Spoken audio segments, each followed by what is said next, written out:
Everyone, well इससे पिछले turn पे मैंने आप लोगों को बताया था कि जब एक इलेक्ट्रॉन एक हायर ऑर्बिट से लोअर ऑर्बिट में जाता है तो कितनी वेवलेंथ की रेडिएशन निकालता है। तो वो वेवलेंथ का फॉर्मूला हम लोगों ने पढ़ा था 1/λ is equal to R bracket में 1/p² माइनस 1/n²। और जब हमने ये पढ़ा था तो इलेक्ट्रॉन हमेशा nth ऑर्बिट से p ऑर्बिट में गिर रहा था, तो n की वैल्यू बड़ी थी p से, n is greater than p, yes और नो। इसके बाद हमारे सामने अगला क्वेश्चन है explain the emission spectrum of hydrogen atom. Explain the emission spectrum of hydrogen atom. तो भैया यहाँ पर ये जो क्वेश्चन है ये न्यूमेरिकल के पॉइंट ऑफ व्यू से भी इंपॉर्टेंट है, ओटीज के पॉइंट ऑफ व्यू से भी इंपॉर्टेंट है। इसे छोटे फॉर्म में भी पूछा जा सकता है और बड़े फॉर्म में भी पूछा जा सकता है। कई अंदाज है इसके पूछने के, हर अंदाज में पूछा जा सकता है। क्लियर? तो इस क्वेश्चन को समझने के लिए हमें थोड़ा सा ध्यान देना होगा अच्छे से, राइट? तो आप लोग समझ जाएंगे। इस क्वेश्चन में बहुत कुछ लिखा है, पर आपको जिस हिसाब से क्वेश्चन पूछे उस हिसाब से जवाब देना है। क्लियर है? जिस हिसाब से क्वेश्चन पूछेगा उस हिसाब से जवाब देना है। तैयार है हम लोग?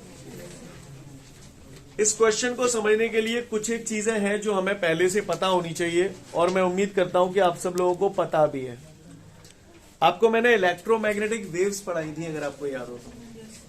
इलेक्ट्रोमैग्नेटिक वेव्स है ना, जिसका जो सीक्वेंस था गामा रेज, एक्स रेज, फिर अल्ट्रावायलेट रेज, फिर विजिबल लाइट, यस और no? Ultraviolet rays, visible light, है ना? Ultraviolet rays, visible light, infrared light, microwave, radio wave. ज्यादा दिमाग का दही नहीं करना चाहता हूं, पर फिलहाल ये आपको मालूम है, ये एक ऑर्डर में लिखे हुए हैं।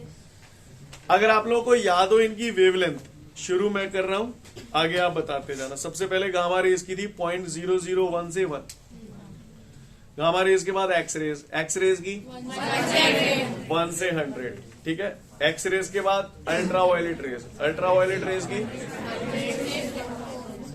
हाँ, तो अल्ट्रावायलेट रेडिएशन की जो थी वो 100 एंगस्ट्रॉम से 4000 एंगस्ट्रॉम। पता है हम सभी को? बोलो भैया, सीन क्लियर है सभी को? 100 एंगस्ट्रॉम से 4000 एंगस्ट्रॉम। विजिबल लाइट की 4000 एंगस्ट्रॉम से 7900 एंगस्ट्रॉम, और इंफ्रारेड रेडिएशन की 7900 एंगस्ट्रॉम से 7। ये सब हम पढ़ चुके हैं ऑलरेडी, राइट? अगर मैं आपके सामने एक वेवलेंथ बोल रहा हूं, मैंने बोला 6000 एंगस्ट्रॉम, आप मुझे बता सकते हो कौन से रीजन में आएगी? विजिबल रीजन में आएगी, क्योंकि 6000 जो है वो 4000 से 7900 के बीच का आंकड़ा है। यस और नो? जो बोला समझ में आया? मैंने बोला 910 एंगस्ट्रॉम, तो मुझे मालूम है 100 से 4000 के बीच में आ रहा है 910 एंगस्ट्रॉम। तो कौन से रीजन में? अल्ट्रावायलेट रीजन में। ये जो मैं बोल रहा हूं आपको समझ में आ रहा है? ये सब आप पढ़े लिखे हो, ये सब पहले बता चुका हूं आपको। एग्री करते हैं इस बात से? चलो, अच्छी बात है।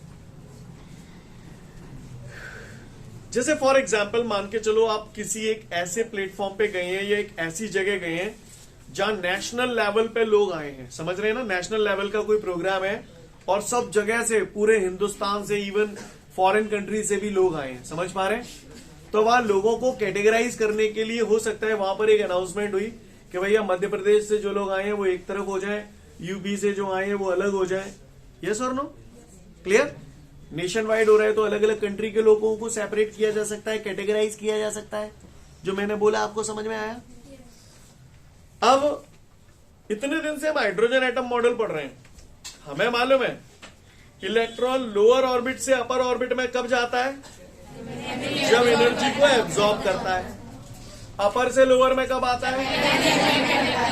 अब आप बताओ, उसका क्वेश्चन है एक्सप्लेन द एमिशन स्पेक्ट्रम। तो बताओ इलेक्ट्रॉन अपर से लोअर में आ रहा होगा या लोअर से अपर में आ रहा होगा? अपर से लोअर में आ रहा होगा, राइट? तभी तो एमिशन स्पेक्ट्रम होगा। तो वो कह रहा है explain the emission spectrum of hydrogen atom. Explain the emission spectrum of hydrogen atom. तो ये मैंने न्यूक्लियस बना दिया, न्यूक्लियस के चारों तरफ ये अलग अलग ऑर्बिट्स हैं। क्लियर?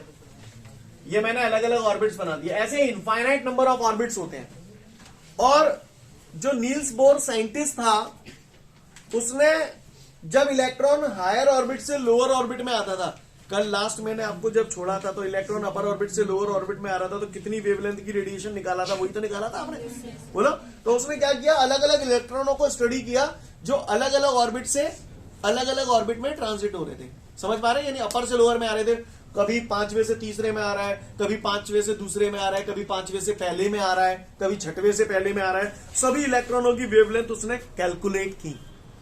क्लियर, सभी इलेक्ट्रॉनों की वेवलेंथ उसने कैलकुलेट की और वेवलेंथ कैलकुलेट करने के बाद उन्होंने उनको कैटेगराइज किया, उनकी कुछ एक सीरीज बना दी। क्लियर, यानी मेरा कहने का तात्पर्य यह है कि जब इलेक्ट्रॉनों का ट्रांजिशन अपर ऑर्बिट से लोअर ऑर्बिट में हुआ तो मुझे अलग अलग वेवलेंथ की रेडिएशन मिली, अलग अलग स्पेक्ट्रम मिले, तो उन्होंने इसको कुछ सीरीज में कैटेगराइज कर दिया।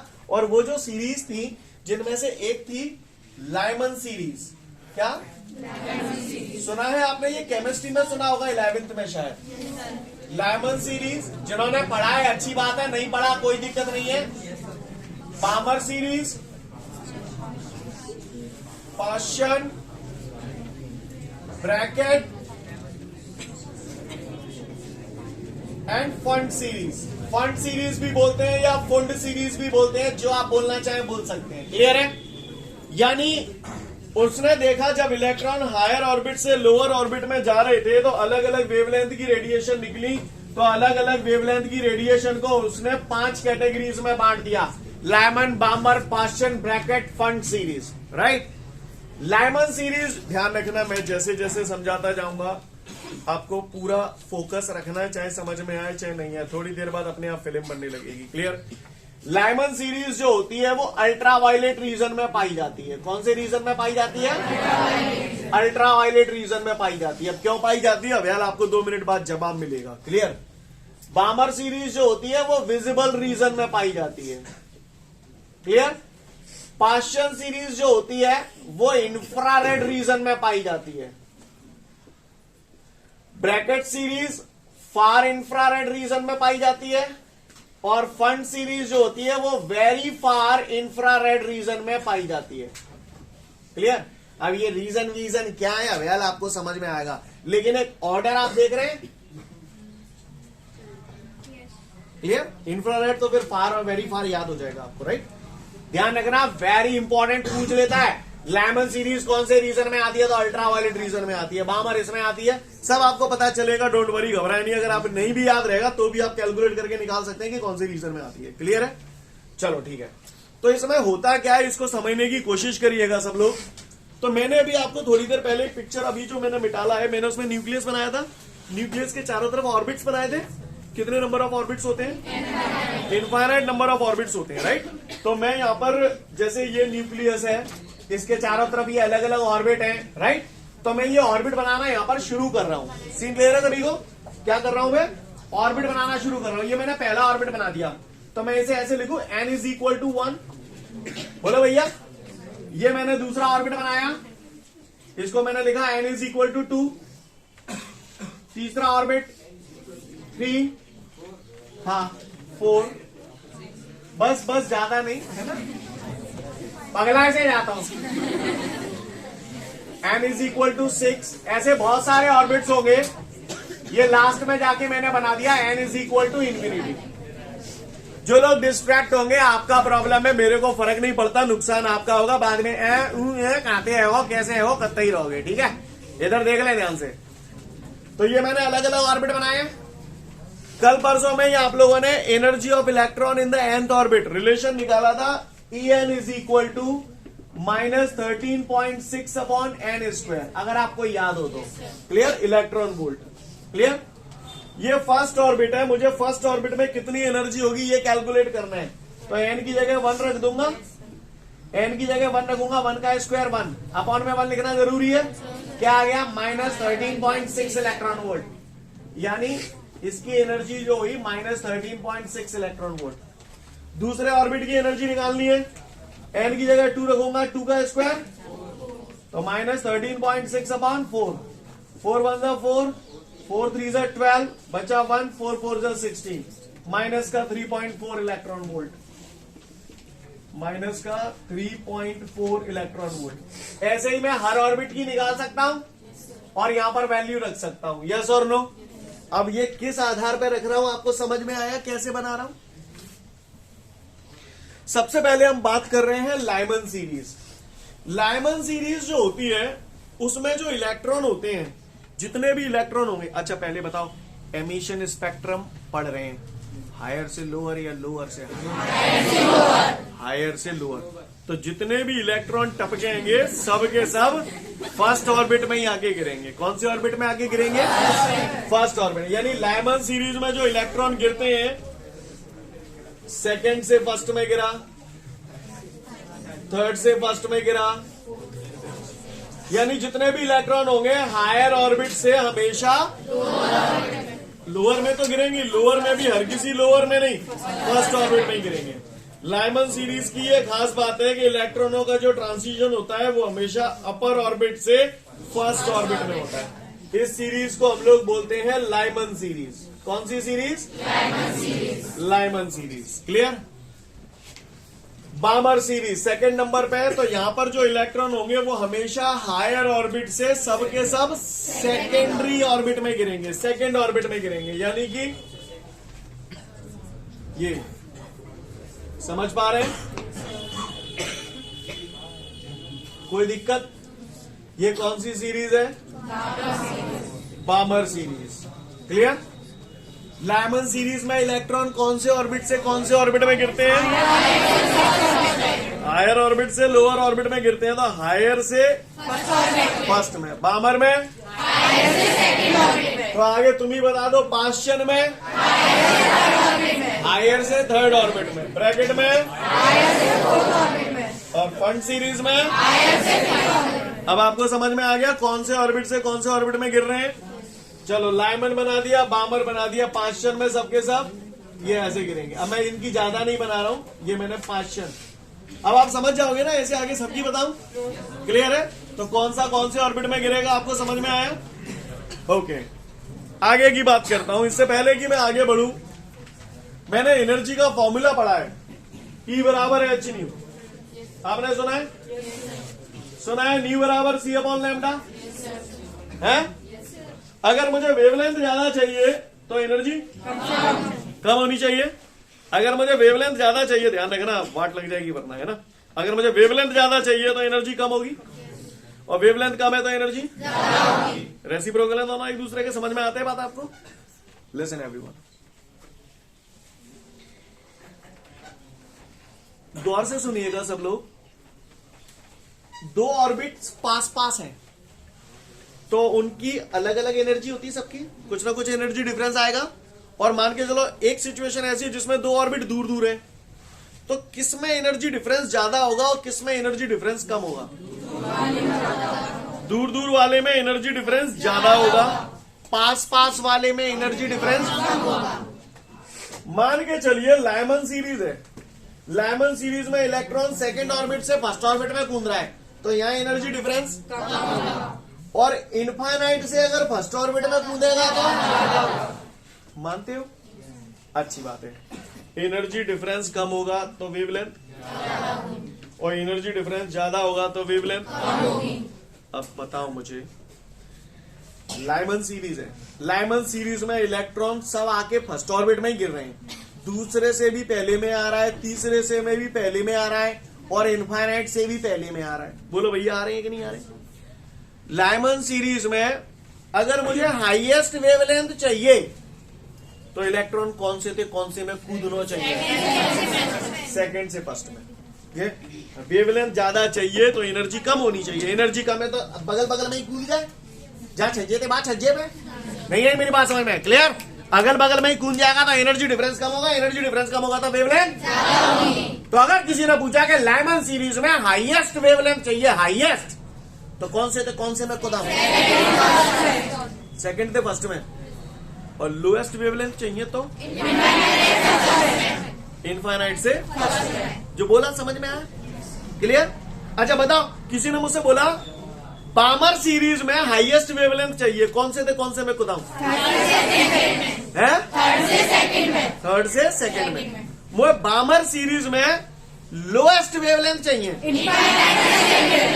इनफाइनाइट से सेकंड में। समझ में आ रही है बात? यानी अगर तुम्हें वेवलेंथ ज्यादा चाहिए तो बगल बगल में ही कुदा दोगे, और अगर वेवलेंथ कम से कम चाहिए तो हाँ इनफाइनाइट से जो भी है लाइमन है बामर है उसी के अकॉर्डिंगली। जो बोला समझ में आया?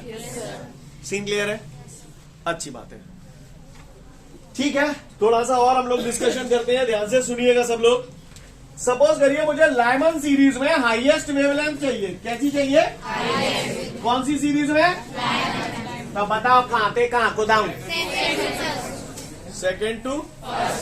तो मैंने सुना है वेवलेंथ निकालने के लिए हम लोगों के पास जो फॉर्मूला होता है 1/λ is equal to R 1/p² minus 1/n²। बोलो भैया ये फॉर्मूला होता है कि नहीं होता हमारे पास? मैंने बोला मुझे हाईएस्ट वेवलेंथ चाहिए। कौन से थे, कौन से में कुदाऊं? सेकंड से फर्स्ट में कुदाऊं। तो बताओ किसकी जगह सेकंड रखूं और किसकी जगह फर्स्ट रखूं? एन की जगह सेकंड रखूंगा और पी की जगह फर्स्ट। तो 1/λ बराबर आर रेडबर्ग कांस्टेंट है 1.1 इंटू 10⁻⁷।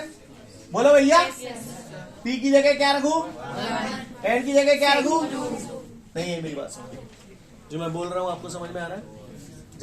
जब आप इस पूरी कथा को सॉल्व करेंगे, क्लियर?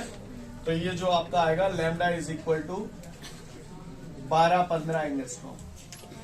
अब आप बताओ इसको सॉल्व करके अगर वेवलेंथ 12-15 इतनी एंगस्ट्रॉम आ रही है तो जा का मतलब ये कौन से रीजन में है?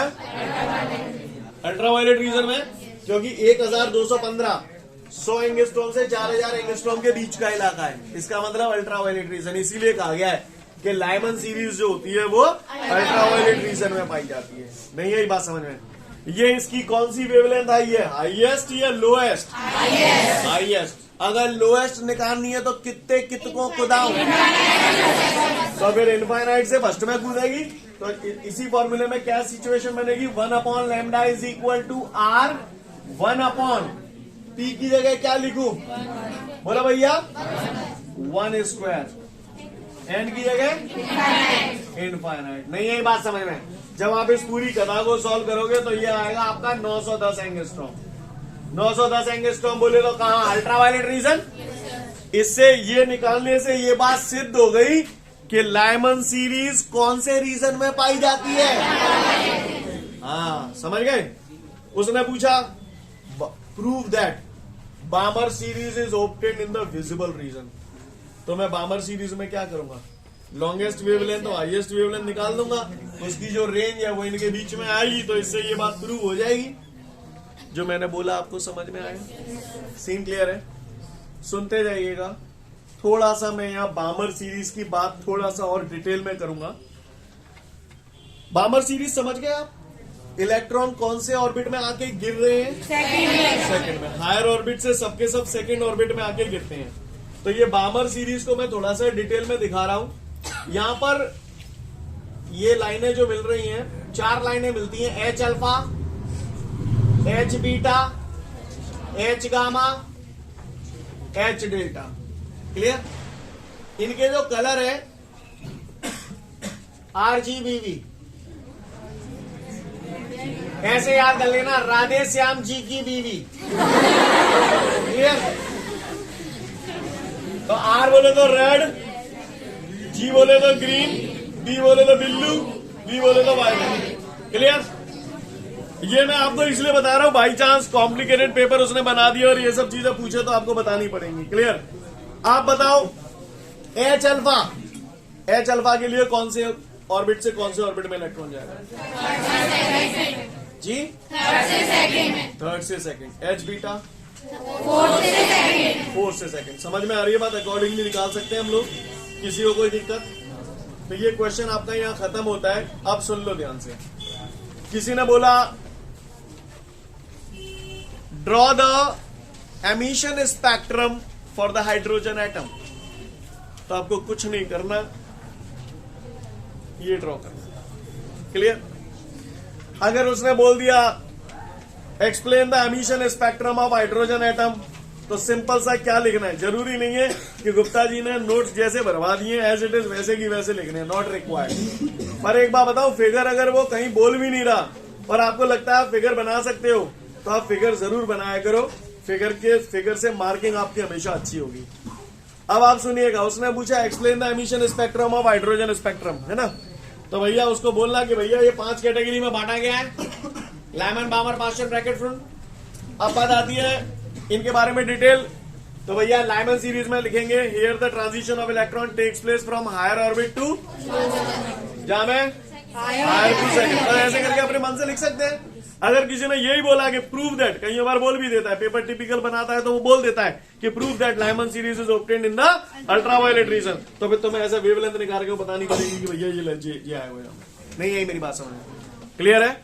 समझ में आ रही है बात सभी को? हाँ, ओके, अच्छी बात है। बामर सी, देखो भैया हाइड्रोजन स्पेक्ट्रम मॉडल हमने पढ़ भी लिया। अब पता है अदर साइंटिस्ट जो थे उन्होंने इसको जब और बारीकी से स्टडी किया, ये अलग अलग वेवलेंथ की रेडिएशंस मिल रही है आपको, उन्होंने क्या किया, एक हाई रिजोल्यूशन स्पेक्ट्रोस्कोप लिया। स्पेक्ट्रोस्कोप जो स्पेक्ट्रम को स्टडी करता है, तो उसने जैसे ही एच अल्फा जो लाइन है उस पर रख दिया हाई रिजोल्यूशन स्पेक्ट्रोस्कोप, तो एच अल्फा के अंदर भी कुछ और लाइंस भी मिल रही थी। पूछा गया फिर बोर्ड से, तो बताओ भाई ये कहां से आया? कहानी करता नहीं है मेरी बात में। तो ये बोर्स एटॉमिक मॉडल की ड्रॉबैक है। ड्रॉबैक में पढ़ेंगे हम लोग इस पॉइंट को कि हाइड्रोजन एटम मॉडल जो था उसमें नील्स बोर जो थे इसके फाइन स्पेक्ट्रम को नहीं समझा पाए। फाइन स्पेक्ट्रम बोले तो और बारीक स्पेक्ट्रम को नहीं समझा पाए। एच अल्फा के अंदर 5 लाइनें और होती हैं, उसके बारे में उन्होंने कोई डिस्क्रिप्शन नहीं दिया। खैर मैं ज्यादा डेप्थ में नहीं जा रहा हूं, पर बात आपको समझ में आई। एक बार शांत मन से पूरा क्वेश्चन पढ़ ले, 5-7 मिनट दिए मैंने आपको। इसके बाद हमारे को एक न्यूमेरिकल दे रहा है। उस न्यूमेरिकल में मुझसे बोल रहा है कि एक इलेक्ट्रॉन है जिसका ट्रांजिशन सेकंड ऑर्बिट से फर्स्ट ऑर्बिट में हो रहा है, और कह रहा है nth ऑर्बिट में इलेक्ट्रॉन की जो एनर्जी है -13.6 n² इलेक्ट्रॉन वोल्ट है। इलेक्ट्रॉन का ट्रांजिशन सेकंड ऑर्बिट से फर्स्ट ऑर्बिट में हो रहा है, तो कह रहा है कितनी एनर्जी एमिट होगी। ट्रांजिशन सेकंड से फर्स्ट में, हायर से लोअर में हो रहा है तो एनर्जी एमिट होगी, तो कितनी एनर्जी एमिट होगी और उसकी वेवलेंथ कितनी होगी। क्वेश्चन समझ में आ गया? सारी चीजें कहीं बाहर में, पहले तो देसी में बताओ आप मुझे, पहले तो क्वेश्चन बाद में करेंगे।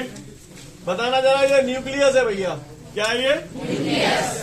सुना है इसके चारों तरफ अलग अलग ऑर्बिट होते हैं, ऐसे होते नहीं होते? होते हैं ना। ये मैंने मान लिया nवें नंबर का ऑर्बिट है, और इस nवें नंबर के ऑर्बिट की जो एनर्जी है दैट इज 10 जूल। कितनी है? 10 जूल। मैंने मन से ले लिया, और ये nवें ऑर्बिट से मैं इसे pवें ऑर्बिट में ला रहा हूं, और pवें ऑर्बिट में इसकी एनर्जी है 8 जूल। क्लियर? तो आप बताओ nवें ऑर्बिट से pवें ऑर्बिट में जब ये जाएगा तो कितनी एनर्जी एमिट होगी? कौन सा कह रहा है? कौन सा कह रहा है? कैसे निकाला? समझ गए? तो बता, अगर दूसरे ऑर्बिट में, अभी अगर आप ये समझ गए तो आपने कैसे निकाला? En-Et। तो इतनी तो एनर्जी निकालेगा। ई लिख दो, चाहे एनर्जी डिफरेंस है तो डेल्टा ई भी लिख सकते हैं, कोई दिक्कत? तो क्वेश्चन भी तो यही है, वो यही तो कह रहा है। एक इलेक्ट्रॉन है, उसकी nth ऑर्बिट में एनर्जी इतनी है। अब इलेक्ट्रॉन सेकंड ऑर्बिट से फर्स्ट ऑर्बिट में जा रहा है तो कितनी एनर्जी एमिट करेगा और उसकी वेवलेंथ पूछ रहा है। तो कितनी एनर्जी एमिट करेगा? तो भैया डेल्टा ई बराबर En-Ep। ny यानी कौन सा? दूसरे नंबर का। py यानी पहला, दूसरे से पहले में जा। समझ में नहीं आई? तो बस अब कहा हुआ हमें, तो nth ऑर्बिट में एनर्जी ये है, दूसरे ऑर्बिट की निकालनी है, तो n की जगह 2 रखूंगा तो क्या हो जाएगा? 2 का स्क्वायर बोल कर लूंगा यार। चलो E1 क्या लिखूं? समझ में नहीं आई हुई मैंने। तो डेल्टा ई बराबर क्या ही है? Minus minus plus. तो प्लस का ये पहले लिख दिया 13.6/1, और ये 13.6/4। सीन क्लियर है? तो डेल्टा ई बराबर क्या कॉमन आ रहा है? 13.6 कॉमन आ जाएगा, 1 - 1/4। बोलो भैया, सीन क्लियर है सभी को? 4 1 4, 4 - 1 3/4। सॉल्व कर लोगे आप इसे? इसको सॉल्व करोगे तो कितना? 10.2। ये एनर्जी आ गई आपकी, इतनी एनर्जी निकलेगी। अब हम उसे वेवलेंथ भी पूछ रहा है भाई साहब, सुन रहे हो? वेवलेंथ भी पूछ रहा है। तो बताओ वेवलेंथ कैसे निकालोगे? कुछ लोगों ने मुझसे बोला h न्यू, और फिर न्यू की जगह c/λ, उससे भी आ जाएगा, 100% करेक्ट है। या फिर अपन ने ये पढ़ा है 1/λ बराबर r 1/p² माइनस समझ में नहीं आई हुई नहीं। तो 1/λ बराबर r कितना होता है 1.1 into 10⁻⁷ 1/p p कितना लिखूं 1 and 2²। नहीं है मेरी बात, सीन क्लियर है। तो इसको जब आप सॉल्व करोगे तो ये आ जाएगा आपका लैम्डा कितना 12-15 12-13 into 10⁻⁻10 मीटर एंगस्ट्रॉम दे रहा होगा 1.213 into 10⁻⁷ दे रहा होगा। बात वही है, पॉइंट में दे रहा है ऐसे लिख दे। Note it down. Scene clear है सभी को, नोट इट डाउन। ठीक है, तो फिर आज के लिए पर्याप्त, कल फिर मिलता है। Thank you everyone.